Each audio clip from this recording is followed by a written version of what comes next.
Imagine telling someone who was born in a dictatorship that Donald Trump is a dictator. If any Cubans or anybody else who was born in a dictatorship had gone through a dictatorship hears what you're saying or reads what you're saying, I guarantee you they are cracking up right now. All I do is laugh on this app every day. You guys make me laugh so much because I'm like, oh my God, the privileged Americans have no idea they're cosplaying oppression and they don't. I love that word. That is such an amazing word. They are cosplaying oppression. Okay, so for those of you who don't know what's going on, the Democrat Party has a main strategy of importing as many immigrants as possible. Why? Well, because they come from countries that are more authoritarian in nature, and so they're more willing to put up with authoritarianism. And on top of that, the economy in their country is worse than in the United States, so like they appreciate the Democrat policies, not knowing the wealth that America used to have. And so, like, all of these immigrants, when they have kids, they're more likely to vote Democrat. If they get citizenship, they're more likely to vote Democrat, with the exception of Cubans. Right? Like, Cubans were, I think, like, the only immigrants that the Democrats really didn't like. Because in Florida, Cubans massively voted for Donald Trump. And so, like, the left is freaking out, right? Like, the people cosplaying oppression. I really love that saying.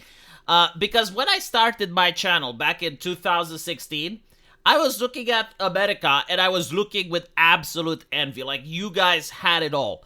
And I want you to remember, like, if you're in America, like, remember the purchasing power in 2016. Remember the crime rates in 2016 compared to the ones you have today. Remember how free the internet was, without censorship, without any sort of supervision. Right? Remember how safe things were in 2016 and compare them to now. But the interesting thing is that in 2016, you had the people cosplaying oppression that were extremely unhappy. Right? They were the ones that started pushing for no platform for bigots. America is under fascism. Like all of those things that, you know, I would look from Romania and I was like, what the fuck is up with these first world problems? And they created new lexicons. They watered down definitions. They would say that America is a rape culture. And I was like, how the fuck is it rape? What does it happen? On liberal campuses. On liberal campuses, like every single student that goes in America, right? Like those conspiracy theories caused insane harm. Because now we need censorship to protect us, right? Like we need thought policing. We need to prevent people from making jokes. We need to change the way video games are made. We need to change TV shows. We need to change music. So, like, they created this revolution, which normalized concepts such as censorship, normalized concepts such as cracking down on freedom of expression, normalized concepts of cracking down on the internet, normalized concepts such as debanking that were then used as tools by the elites and the corporations to further crack down on dissent. And the Cubans noticed this, right? Like, the Cubans are like, hold on a little bit. If anything authoritarian is coming, it's from the left, it's not from the right. And that's why they voted for Trump. But I still like the thing, you know, like cosplaying of oppression. Because, like, if you're in a country that genuinely does have oppression, then you're looking at the problems that these people are complaining, and it's absolutely laughable. Like, I agree with this lady. It is completely laughable, and not only that, their problems are so pathetic. Like, for example, do you guys remember manspreading?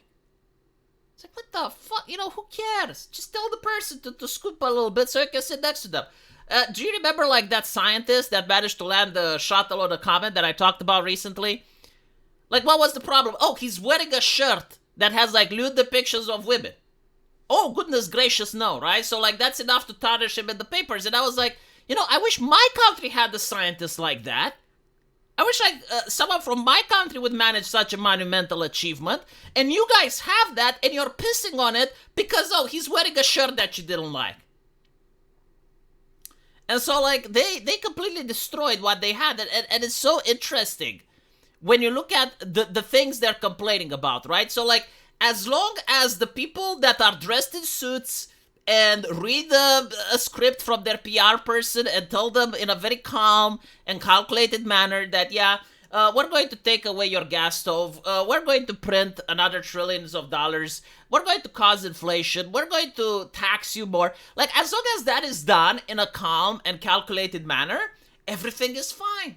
No one complains, right? Like, that's not fascism. That's not a problem. That's not like government overreach. Like when the government goes and bullies the Amish because they're farming the same way they've been farming for 300 years. No, that's not a government overreach. That's not, authoritarian.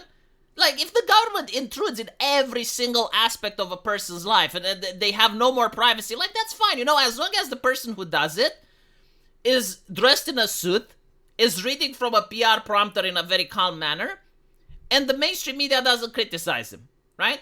The moment that the person decides to slash government spending, and he points out, there was somebody going to Afghanistan for, like, gender studies in Afghanistan. All of a sudden, the media freaks out, and if the media freaks out, then everyone freaks out, and clearly he must be a fascist because he doesn't want to send aid. I'm genuinely curious, though. If you take, like, a random left-leaning person and you sit him down and you ask him about fascism, like, please tell me what is fascism, when it came up, who are, like, some of the fascist thinkers, like who do you think, like, which school of fascism would you say Donald Trump adheres to, right? If you ask him that, I don't think they can tell you. I don't think, like, they're capable of telling because they're just repeating padded points from social media. And so, if you're a person that actually did experience authoritarianism, that did live in a country where you had, like, a fascist regime, listening to the things that they're complaining about is laughable. Like, right now, they're complaining that the US president was advertising a Tesla. It's like, so what? He's a private citizen. Like, he can advertise whatever the fuck he wants. Like, if a president, like, if Kennedy would have said that he loves Camel, and he likes that brand of cigarettes, so fucking what? Who cares? Oh my goodness, it's fascism. Oh no, it's the mixture of the public with the private. It's like, okay. But when the government was advertising Pfizer, right? Like that was, no, oh yeah, that's good, right? See, like the mental disconnect? It's because, like, at no point did the press point out, like, hold on a little bit, Pfizer is a private company. It's a for-profit entity. The vaccine is not free. It's from the taxpayer money, and yet you have politicians promoting that. Oh, no, that's fine. No, that's fine. But when he's promoting a Tesla, it's a problem. Well, I thought the earth is dying, right? I thought, like, you have an environmental crisis on your hand. Like, our house is burning. And now you have the US president promoting electric vehicles. Isn't that saving the planet? No? Oh, I see.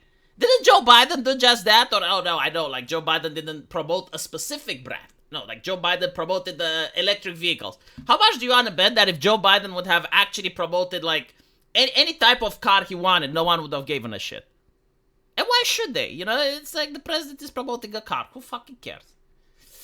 Anyway, right, let me know what you guys think. And as usual, I will see you in the comment section. Take care.